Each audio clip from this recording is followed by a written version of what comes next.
my idea is similar to Gandhi's. Each village must be self-sufficient, and it must be like a mini republic, where all the food you don't have to ship anything, because you're using the local produce of any area. Each area is going to become self-sufficient and become a polyculture. We need alternative cafes where we can hang art, and outside there we need a fucking farmers market for local produce. We need to restructure everything. Unless we have dreams of this, we're going nowhere fast. These are the kind of ideas that sort of dominate the thinking in the band. Earth communities, and another way of living. I like my freedoms, as you can see, and I don't like people telling me I can't.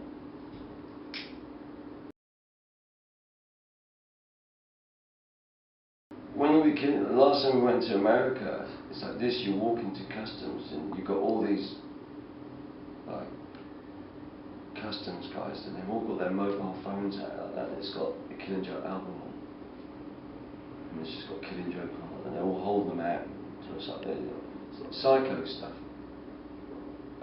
On another occasion I went to the States. Oh man, I went with my manager, and he's on an American passport, and I heard his name being called, and I came through customs, and Matt said, "We've been given this," and it had a box of my favourite cigars, which is very rare, and a bottle of Matt's Kent cigarettes, and my favourite booze, and his favourite booze. It was just given to us by the customs officer. It was just freaky, and so we ran all our mates at British Airways in London, who said, "Did you give us this? Was this a present from you guys?" Or we couldn't find any meaning, and the whole thing is, "We're fucking watching you. Keep your mouth fucking shut." I did New York City, we did 2 nights there, and I started speaking about 9/11.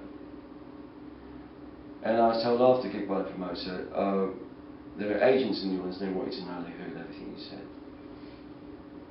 And when I started talking about it on stage, everyone was terrified. It was exactly the same as China. You know? I don't know what to say about this, except that the democracy experiment seems to be over. You know, they're not asking us. People are planning this war. It's an illusion. Yeah, definitely. Yeah. How did that come about? I don't know. It's like the last question. Do you understand what I mean? Yeah. Maybe. I don't know. I've been very successful with classical music. That's true. But so have a lot of people who haven't been decorated.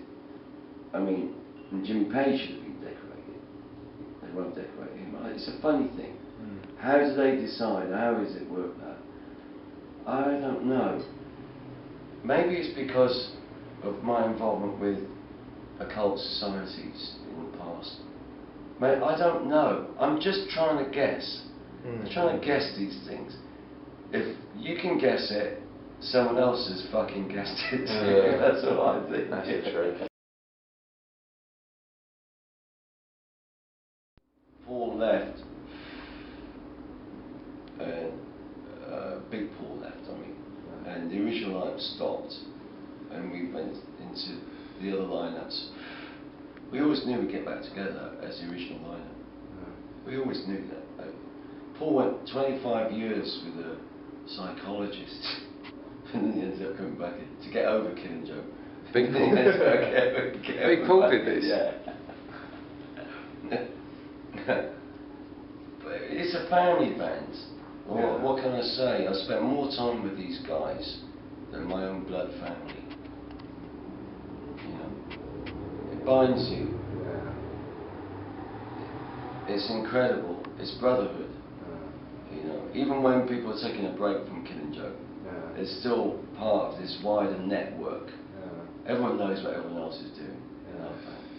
Very few people can penetrate inside of the band. It's a very tight knit.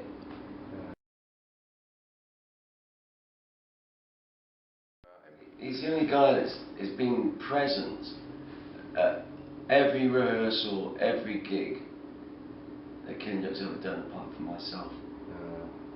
And so there's an incredible bond between all of them, but especially Geordie, who's always concentrated on the task and never the prize. He's absolutely the most awesome player I've ever seen as a guitarist. There's no.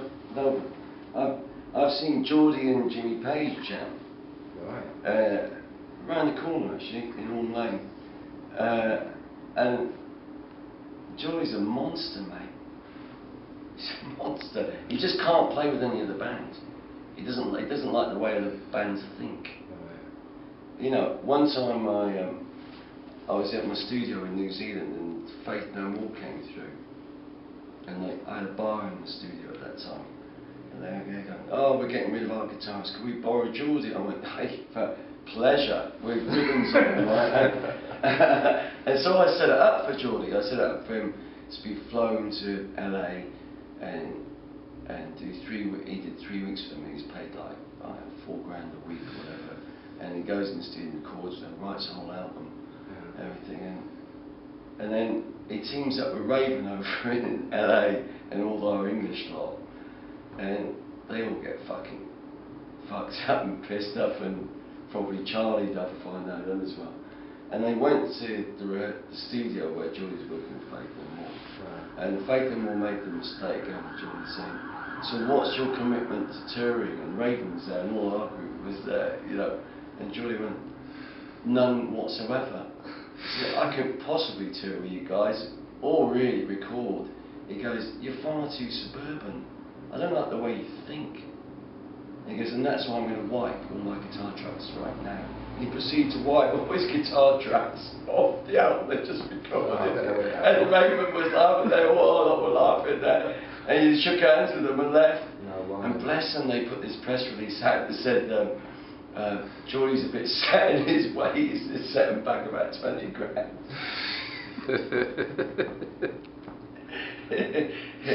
And then, you know, he gets asked by Jimmy Page to do an album with him. And he goes, I don't want your guitar solos over my music.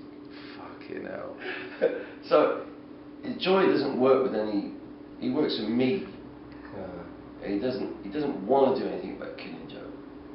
He's a totally stubborn man. He's gifted. He can write score for full orchestra like I can. Right. He's a gifted guy, you know. But he just doesn't want to do anything but Killing Joke. So what does he do when you got him working? Sits around in a silk smoking jacket eating oysters, mate, with his young bird. What a bad night eat, eh? Fucking hell. And I'm not joking now. Yeah, he lives in Prague. Right. With his girlfriend, and he's pretty happy there. But yeah, we've done a lot of travelling together, all of us. I've travelled the world with youth. I mean, as mates as well as in Killing Joke. People there's not many bands that do that, right? That hang out with each other outside of hours. You know, I don't know any bands like us in that way. Not that, you know, the same sociology where you hang out together and or you go on holiday together. Yeah, a lot of bands seem to keep that separate. They do. The band thing and stuff like that. I don't know any. They seem to treat it more like business though, don't they? Yeah. It's sort of like that's their workmates and their work colleagues, so they do that thing and then they kind of do their... It's fine line, the business and friend thing. It's one that we've had to tread for years. It's always been hard. Does it cause complications time-wise? Sort of like, you know, if Geordie sort of like phoned you up and said, I've got these ideas, and you're sort of like midway through doing something else. No, because firstly, Geordie would be aware of what I'm doing, and he'd do it when I'm in a relaxed frame of mind to take something in. But I've been known to do 4 albums all at the same time. Right. Quite literally. Right. Killing Joke, Sarah Brightman, Nigel Kennedy, and my own project are all recording 4, doing 4 things. You have to divide a day into 4, Yeah. and you stick to the clock. Yeah. And I've done that. That's not a problem. Sometimes you have to do it. You can't turn down jobs when you're working music. Yeah. But they always come all at the wrong time, Yeah. and you have to do it all. And then sometimes you go through periods where you're not doing anything. It's a year out, as it were. You've got to write music, and in that time you're not getting paid. So you've got to learn how to handle those times. We're old hands. You know. I mean, when you're living in New Zealand, you've had 2 late payments, right? So the phone gets cut off, and and you really say, oh, you can't exactly go into the office and grab them around the neck. You know, you're at the other end of the world, and you get 2 late payments.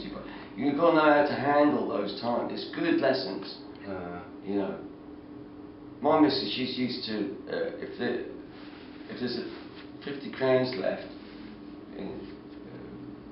getting carrots and cooking something really good on it, nothing. You know, you learn these tricks, and you get used to them. So it's a good lesson to have. I go from it's not great poverty before, to, but you know what I mean. It's nice to the, I go from extreme poverty to the height of luxury, like in succession, like this. At 1 minute, I've got nothing. Next minute, I'm in a Gulfstream 4, or in a castle, or in a hotel with a grand piano sometimes, and then I'll go back to nothing again. And sometimes I've got money in the bank, and sometimes I've got nothing, but good friends. Yeah. That's the constant you need, I think.